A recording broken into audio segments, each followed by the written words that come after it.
it's your girl Barbie J here, and today I am reviewing something new. I just happened upon this show. It's called Delilah, and when I heard it, it's on the OWN network. When I heard the name Delilah, I went straight to the Bible. I was like, Samson and Delilah? Like, is this a church show? Because it's from the same producers and writers, I think, as the ones who did Greenleaf. And you know, Greenleaf was based in a church. But with this show, Delilah, of course, is on the OWN network because Oprah Winfrey is an executive director. So I was like, oh, wow, this is cool. So I know Oprah's not going to be putting out no junk. You know, Greenleaf was, I enjoyed watching Greenleaf. My friend used to review it. So I said, okay, I'm going to try this. So I watched a couple of episodes, episode 1 and episode 2, and they were wonderful. So I'm going to try and do a quick recap on these 2 episodes. And then I think there's already 4 out. So then I'm going to do 3 and 4 together. And then after that, I'll do weekly, like with my others.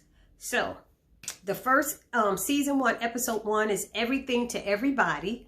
And season 1, episode 2 is Toldja, like Told You So.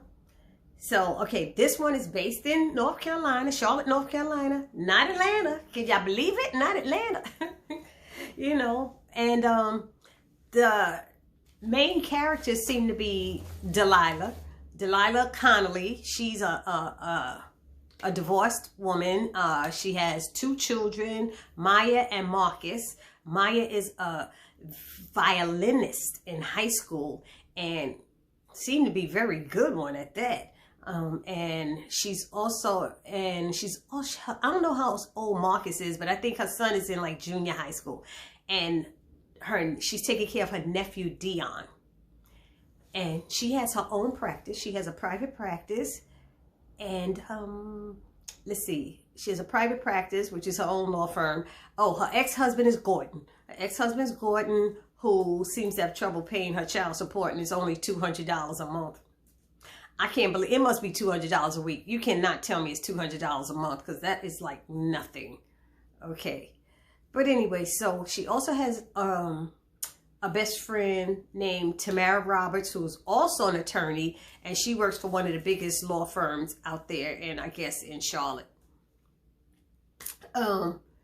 Leah Davis is a college friend, and that was her college friend. Leah Davis is also a college associate, let's put it that way. Leah was 3 years, they said, under her. They were freshmen, so she was a she was a freshman and they were seniors when they were in college. But Leah visits her friend, visits Delilah, and she comes into her office saying she needs her help. She has a problem. And she starts explaining how she asked her boss information. She was the executive assistant to this big time boss in this company. And she started asking him questions about a gentleman named Gary, what's his name? Gary Shea or something like that. And because Gary designed some type of radio that was seemed to be dangerous, and they used the radio in the military. So she thought she was trying to find out stuff from her boss, and the next thing you know, she got fired. So you know there's some kind of scandalous something is going on there. Then we have, so Leah, let me just do it this way. Leah needed her help. She said she didn't have any money. Delilah's like, fine, but she said she couldn't take her case. But she later went to Leah's house to give her papers so she wouldn't get evicted, because Leah was about to get evicted. She hadn't been paying her rent because she didn't have a job. She gives her the papers, and Leah said, oh, I don't need your help now because my company just gave me these papers, and they told me if I sign them, they'll pay my rent up for the whole year and stuff. And she's like, what paper? And when she looks at it and reads it, she's like, you can't sign this. And she was like, why? She said, give me like 24 hours or something like that. And she starts digging to find out what is going on. Why is this company want her to sign these papers, you know? So later on, she finds out more information, and Leah decides that she's not gonna sign the papers, but she does sign an agreement with Delilah to, you know, represent her in this case, this wrongful whatever case. Okay, so then Delilah has an assistant named Harper. Harper's been working for her for years, And then she has this other young lady named Demetria Barnes who interviewed, but Delilah told her she don't have, you know, money for another assistant or anybody, another partner. And Demetria came in like she read up all about Delilah, and she came with her A game interviewing, trying to get a job. And that's when Delilah had to turn her down. But later on, when Delilah realized she's gonna take this case against this big multi-million-dollar company, she calls on Demetria. And so I guess that's going to be in episode 3 when Demetria arrives to work with her. Then we said, now Tamara, like I said, works at this big law firm as well. Her bosses want her, they are aware that she's friends with Delilah. And her bosses want her to basically get Delilah to drop the case. And they would pay Leah $2 million just for her to drop it and disappear. But with Delilah, the way she's thinking, her brother was in the military. So if they selling these things to military personnel that's dangerous to them, these radios, she wants to stop it before it gets out of hand, you know, because they're covering it up. So then what happens is the lady that Tamara has a boyfriend named Casey.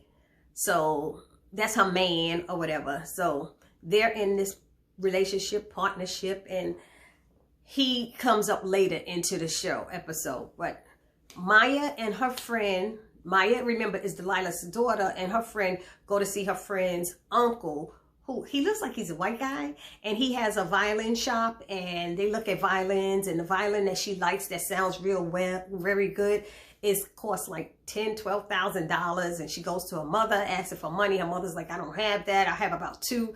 And she said, can I ask Dad? And Dad does it. He can't even pay his child support, but somehow he comes up with the money and gets the violin for the daughter. And the mother didn't know it yet. She didn't find out until they showed up at her recital. And she kept saying, that violin sounds fine. Why does she need a new one?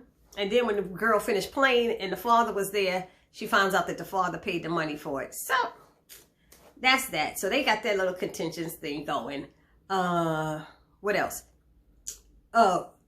Delilah has a friend named Mason. She called him Maze. And he seems to run around and do things for her. She asked him to check out the story, check out this person, check out about Gary Shea, check out what happened with Leah. And he does all this running around for her. And one of the last things she did is ask him to check on Gary Shea, because there was a white car out there when Delilah went to visit Gary Shea and his wife. He said, they're watching me, they're watching. Even Leah said they're watching them, they're watching them. So she's like, who's watching? And then she saw this white Jeep out there watching her. So she sent her friend Maze to check it out. And when he went to check it out, he said, you might be onto something. She's like, why? He said, because there's an ambulance here, but that Jeep is not here. She said, an ambulance? She said, yeah, Gary Shea is dead. They say he committed suicide. So we know he didn't do that. We know there's something bigger going on. And she was like, how could he commit suicide when he called me and wanted to meet with me today to talk and to give me information? So they must have had his phone bugged or something. I don't know. Who's next? Delilah's brother. Delilah has a brother named Nate. That's whose son she's taking care of. Her nephew Dion that she's taking care of. He's younger. And she's taking care of him. He's been with them for 6 months. Her son Marcus is upset that he's been with them this long because he doesn't have his own room anymore. And so Delilah's son Marcus calls his dad and calls his dad to say, Dad, can can I live with you? His dad is single and living a life. He got his girlfriend there and some, woman there. And he said, I had to talk to your mom about that. So he hangs up and the girlfriend is like, oh, what's going on? He said, nothing. She said, well, I do want to still meet your kids. So this must be serious for her and maybe not for him if she wants to meet his kids. You know what I mean? So who knows what's going on with that. Anyway, what else? When Delilah goes to visit her brother, he's in a VA or something like that, and he's about to go home in 6 weeks. He's in a wheelchair. He did a second tour in Iraq or somewhere, and his wife begged him not to do that.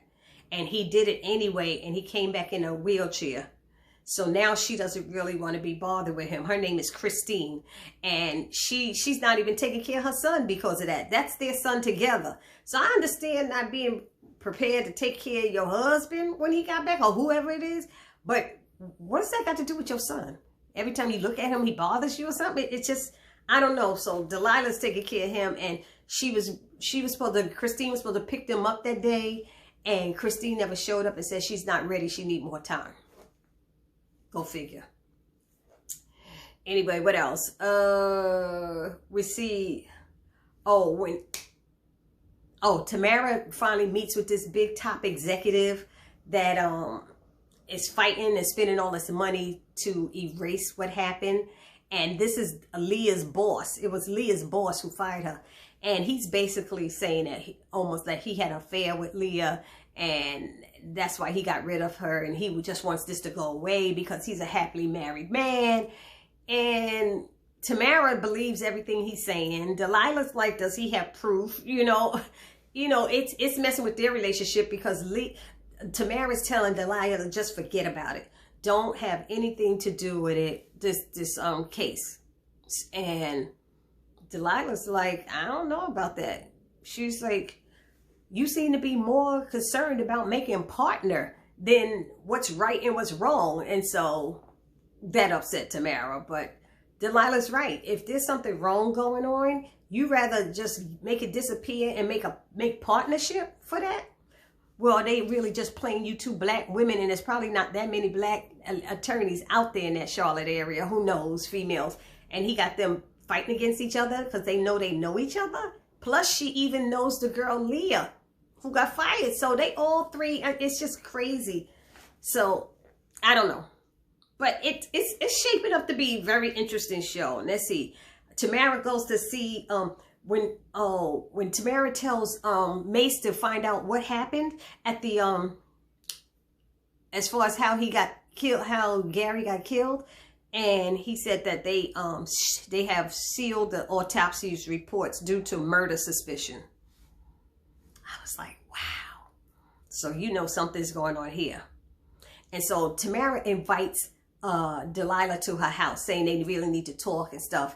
And she's basically doing this is because her man, Casey, told her to, she said she feels that their friendship is going to be torn apart and they can't do anything together anymore. And he's like, I think Delilah respects you. He said, not if you heard, you wouldn't think that after you heard what she said to me today. He's like, what did she say? And she's like, I don't want to talk about it. That means she ain't said shit. She ain't say nothing that you don't want to talk about. But she said, show Delilah how y'all can still be friends despite what's going on. Keep business and friendship separate. So she invited her to the house. When she invites her to the house, she meets, she probably knows him already, the guy, Casey. But Casey has a friend there kneading dough and making pizza and stuff. And his name is Jamal. And Jamal is checking out Delilah like, she looked like a hot piece of something. Yeah, Anyway, what else? The violinist. Maya got to play for the lady, Miss Virginia, whose violin her father is basically renting or purchased.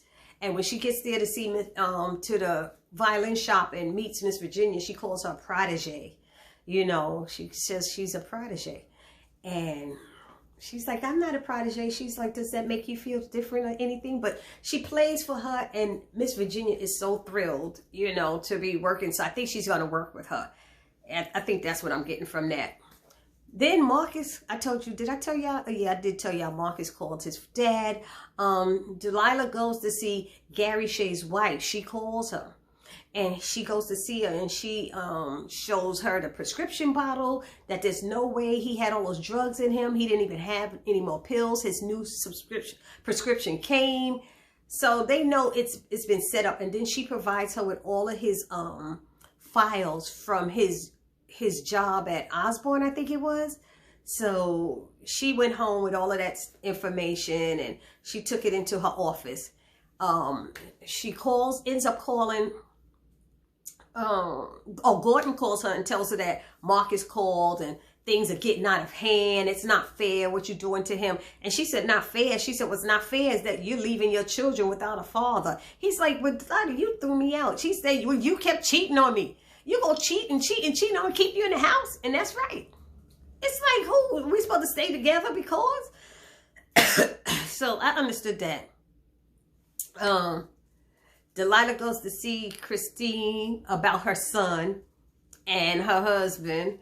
And Christine is like, she's like, you just ignoring, Delilah's telling you ignoring my calls. Why you not getting back to me? Blah, blah, blah, blah. What about your son?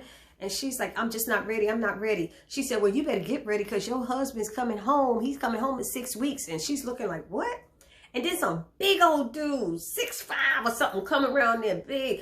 It's like, yeah, he told her, go in the back and get some rest. And Delilah stepped back like, who are you? And he said, he stepped forward and said, I'm Andre. He said, I'm a friend of both Nate and Christine. He said, ask him. He said, but you coming around here like this ain't gonna solve nothing. First of all, whatever Christine's going to, you got a child. And there's many of women who going through stress and everything else, and they got a child. You don't even come and see your child. You're not gonna go see your child because the child that you birthed, because of what your husband did, his daddy did. That don't make no damn sense to me. So I can't wait to see how this comes together. There was something else. I'm sure I missed something else. And then there's Chief Connolly, who seems to be Delilah's dad, and they don't have a good relationship. She ran into him when she went to see her brother Nate at the VA again. So we're going to see what happens with that. But they both seem to say, oh, your sister, like he said to Nate, your sister doesn't change. And he's like, I know. But basically, Delilah, one of the last things, Delilah calls them, what's her name? Demetria. And because Demetria was like, she wanted to talk to Delilah before, she said yes about anything. So Delilah calls her and Demetria's getting on the bus.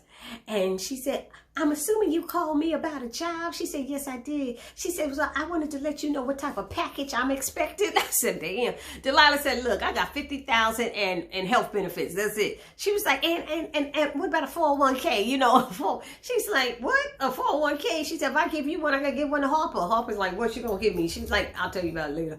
Because Harper was standing right next to Delilah while she's talking. And she said, well, I don't need you to give me, put into it. I just want to have one in place. She said, fine. So the girl is coming in to help her.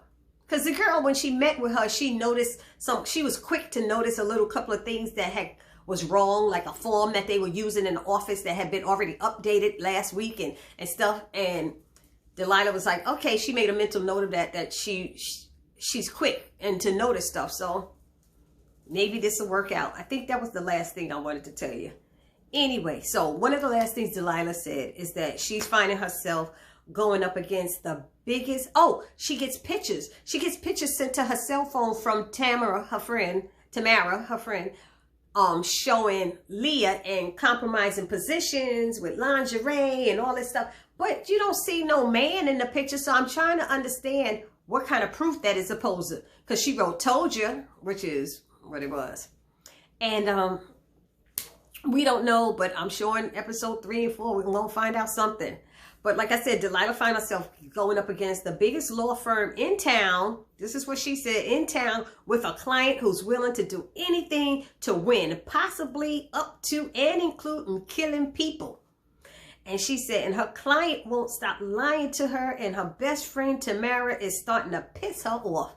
So this is what she was telling Harper, her assistant, and she was just like, I'm exhausted right now. So it seemed like it's going to be a good show. And basically it seems that it seemed like she's that person who's seeking justice for those who need it most, and that even though the rich and powerful are willing to do anything to stop her from doing it or stop her from winning. So I hope you guys enjoyed that recap. If you haven't subscribed to my channel, please subscribe now. Hit that little subscription button right there, that subscribe button right there.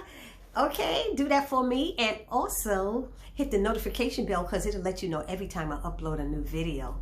And let me know what you think about this show. I need to know how many of you out there watch it and if y'all think it's worth continuing doing a review. I know 2 people have said they do watch it, and they will probably watch my review. So thank you guys for that. And this is your girl, Barbie J, saying peace.